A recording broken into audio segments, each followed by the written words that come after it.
Tall Splash, and welcome back to another episode of Hidden Blocks, the series where we take a look at some of the cut content in gaming and see what it would have been like in the final version, where today we're going to be covering what many people consider to be the best Mario game ever made. Besides like all of these ones. The sequel.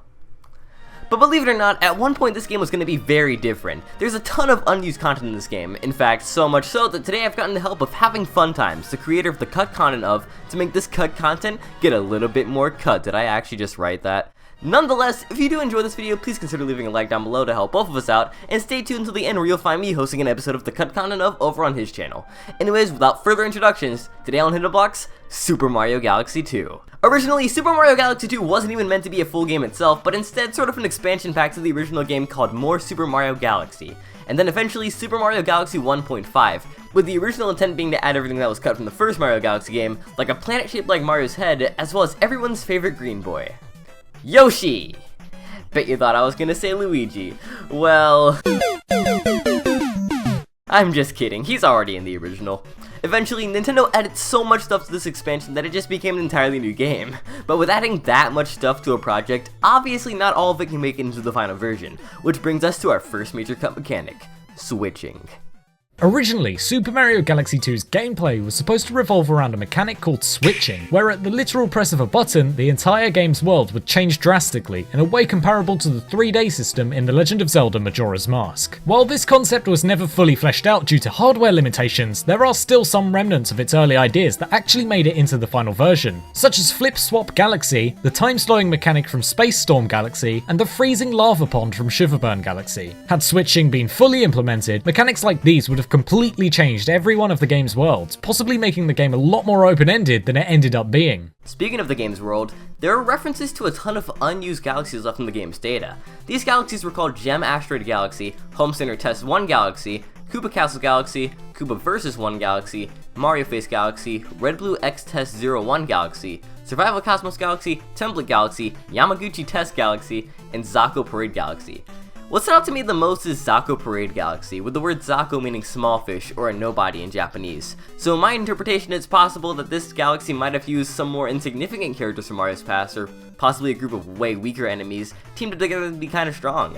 Maybe I'm reading way too much into one word, but to me, the idea sounds kinda cool. With entirely unseen galaxies being cut, there are still references to some objects that could have been used in some of these galaxies. There are way too many unused objects to list off for one video, almost all without graphics, so you'll have to use your imagination here, but the most notable ones we could find were the Bloom Flower, Cave Stream, the Count Flower Power Star, Grand Star Gate, Yoshi Block, Zero Gravity Sphere, and the Wan Wan Search Big, which was a giant version of the Silver Homing Chomp that's found in a few galaxies, that can actually be re-implemented through hacking. And interestingly enough, because the game was built from its predecessor's engine, a lot of objects and mechanics from the first game can also be hacked back in. In fact, more than 300 objects from Super Mario Galaxy are unused in the game's data. While albeit most are missing vital data and models, they still exist in some shape or form. This especially applies to power-ups, in which Mario can still transform into Flying Mario and Ice Mario from the first game. Also, for some reason, the dialogue symbol for coconuts was also left in from the original game.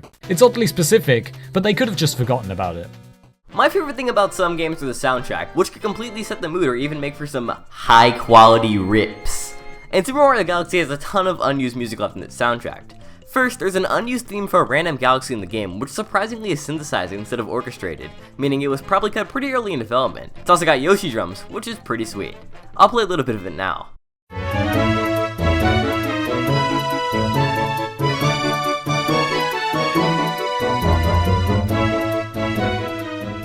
There are also a couple of road map themes that went unused, which also lack all of the galaxy noises and stuff.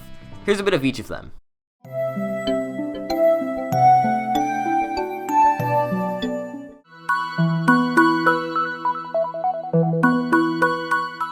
Topping off the unused music, there's a faster version of the boss themes for Gobblegut, Glamdozer, Mega Hammer, and Digger Leg / Womp King in the game's files, presumably to be used when the bosses get angry. Also, remember when I brought up Ice Mario earlier in the video? Well, it turns out his theme, along with Mario's flying theme, are still in the game. And while Ice Mario's is essentially the same, just with rougher instrumentation, Flying Mario's theme is drastically lower quality than the original version, and with instruments that sound more like DS samples than the rest of the orchestrated soundtrack. Listening to this small chunk should explain exactly what I mean.